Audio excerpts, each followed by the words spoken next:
રાજકોટમાં ક્ષત્રિય સમાજના આગેવાન પદ્મિનીબા વાણાની પ્રેસ કોન્ફરન્સ। મારા પતિ ખૂબ જ સારા છે, મારા અને મારા પતિ વચ્ચે કોઈ માથાકૂટ નથી થઈ, મારા પતિએ મને મારવામાં નથી આવ્યો, મને મારા પતિએ ઘરમાંથી બહાર કાઢી નથી, હું મારા ઘરમાં જ છું, હું હિન્દુત્વને લઈને જ ચાલું છું।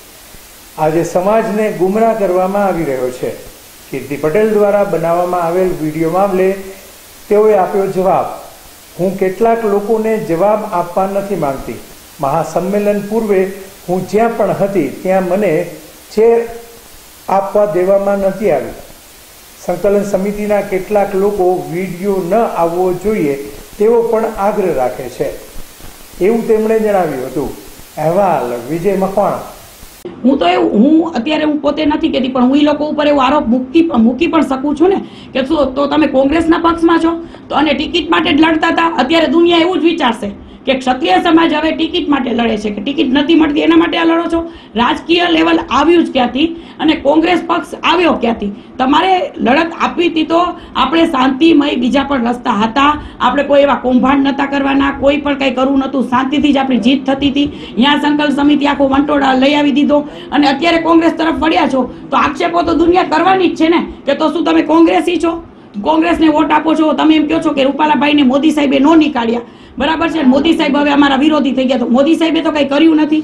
જે મોદી સાહેબે આપણા દેશ દુનિયા માટે બેનું દીકરીઓ માટે કર્યું છે એ ન ભૂલવું જોઈએ અને એવું વિચારતા નહીં કે પદ્મિનીબા બીજેપી પાર્ટીમાં હતા। બીજેપી પાર્ટીથી મારે કોઈ લેવા દેવા નથી, મોદી સાહેબના કામથી હું બોલીશ, બરાબર। અને મોદી સાહેબ પણ મને કંઈ સાંભળતા હોય કે ન હોય, મારે કોઈને એવા મસ્કા પણ નથી મારવા, પણ સત્ય છે ને એની સાથે પદ્મિનીબા ઉભા રહેશે।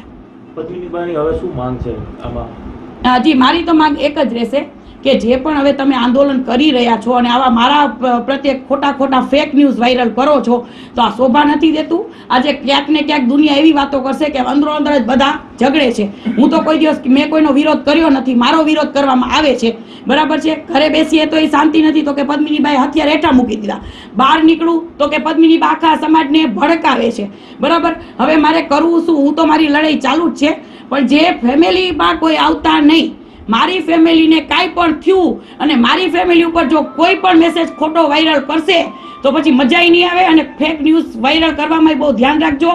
અને જે કરે છે ને એને હું મૂકવાની પણ નથી, બધાનો એક એક પછી એકનો વારો કાઢીશ। એમ ન સમજતા કે પદ્મિનીબા એકલા છે, પદ્મિનીબા માનસિક રીતે થાકી જશે, પદ્મિનીબા સુસાઇડ કરી લેશે, પદ્મિનીબા ઘરે એ ન સમજતા, બરાબર। હજી તમારે જેટલું કરવું એટલું કરી લ્યો, પછી તમારો બધાનો વારો છે। એવી પણ ગામની અંદર ચર્ચાઓ ચાલી રહી છે લોકોના મુખે કે પદ્મિનીબાએ ભાજપ પાસેથી પૈસા લઈ લીધા એટલે હવે એ ચૂપ થઈ ગયા છે, આંદોલનમાં નથી ક્યાંય, બરાબર છે। પ્રૂફ લઈ આવો, બરાબર છે, પૈસા ખાધા હોય તો પ્રૂફ લઈ આવો।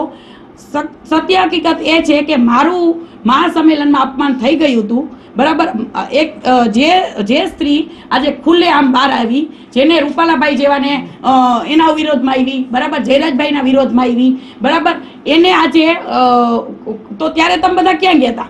અત્યારે બધું એમ થઈ ગયું કે ઓહો આમાં હવે જીત આપણી છે ને આમાં આપણે હાઈલાઇટ થશું, પછી બધા તમે બધા બહાર નીકળ્યા છો ને, બરાબર, 15 દિવસ પછી, તો ત્યારે બધા ક્યાં ગયા હતા? અને રહી વાત પૈસાની, તો આ તદ્દન ખોટી વાત છે, હું આને વખોડું છું। આવી વાતો ન કરો, શરમ આવી જોઈ, પૈસા માટે આ નહોતું કર્યું, બરાબર। પૈસામાં તો બીજેપી પાર્ટીમાંથી મારે બીજેપી પાર્ટીનું વિરોધી થવાનું જ નહોતું, મારું ભવિષ્ય મેં બગાડી નાખ્યું છે, એ કોઈને દેખાતું નથી કે મારી કારકિર્દી જે બીજેપી પાર્ટીમાં જે મારું માન હતું, બરાબર, મારા સમાજ માટે થઈ અને મેં એ કાંઈ જોયું જ નહોતું। અને મને ત્યારે પણ મીડિયાવાળા એવા પ્રશ્નો કરતા હતા કે તમે બીજેપી પાર્ટીમાં રહીને તમે વિરોધ કરો છો, તો આ રૂપાલાભાઈનો વિરોધ હતો, પણ અત્યારે અમારો સમાજ ફરી ગયો। ત્યારે એવું કહેતા હતા કે બીજેપીથી વેર નથી ને રૂપાલા તેરી ખેર નથી, હવે કે કોંગ્રેસ, હવે કોંગ્રેસને રાજકીય લઈ આવ્યા તો એ કોઈ સમજવા તૈયાર નથી। પણ આજ નહીં, ક્યાંક ને ક્યાંક હવે પછી બધાને પદ્મિનીબા યાદ આવશે કે શું તમે કરી રહ્યા છો એ તમને ખબર, અને આવી કોઈ અફવા ખોટી ફેલાવી નહીં। પરસોત્તમ રૂપાલા એવું કહે છે કે ક્ષત્રિય સમાજ છે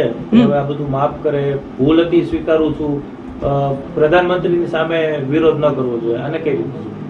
હવે એ તો રૂપાલાભાઈનો પ્રશ્ન છે, બરાબર છે, જે હોય તે આખો સમાજ જે કરે એ થશે, હું પણ કઈ એક કોઈને કહી નથી શકતી। પણ જે અત્યારે કોંગ્રેસ હું કોંગ્રેસ પાર્ટી કે ભાજપ પાર્ટી કાંઈ જોતી નથી, પણ સ્વાભિમાનની લડત અમારી ક્યાંક ને ક્યાંક ક્યાંય દેખાઈ નથી રહી। સંકલન સમિતિ સાથે કોઈ ચર્ચા તમારી છે?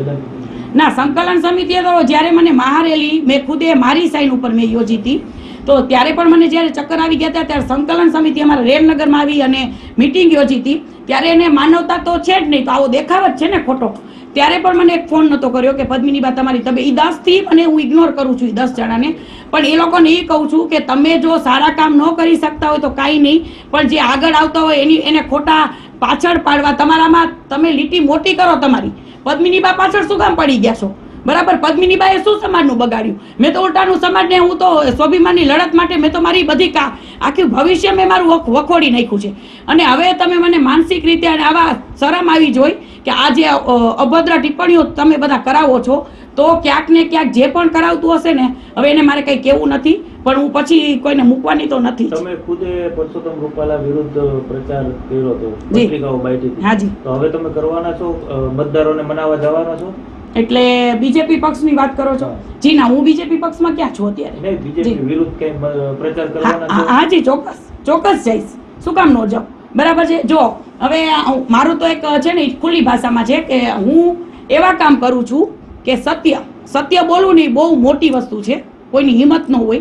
તો જેટલા પણ અમારા સમાજના ક્યાંક ને ક્યાંક અમુક આગેવાનો વિરોધી રહ્યા છે પહેલેથી જ, કે જ્યાં હું હોય ને હું મારું કામ કરીને દેખાડું છું. મને ડબલ રોલ કરતા કોઈ દિવસ આવડતા નથી, એટલે ક્યાંક ને ક્યાંક મારા વિરોધીઓ અત્યારે વધારે થઈ ગયા છે કે આ બધું થયું અને એમ કે હવે અને ના હું કરીશ તમ તારે, હું સમાજની સાથે છું અને જે પણ આપણે રૂપાલાભાઈનો જે પણ પ્રચાર કરવાનો જવાનો હશે તો હું જવાની છું. જી.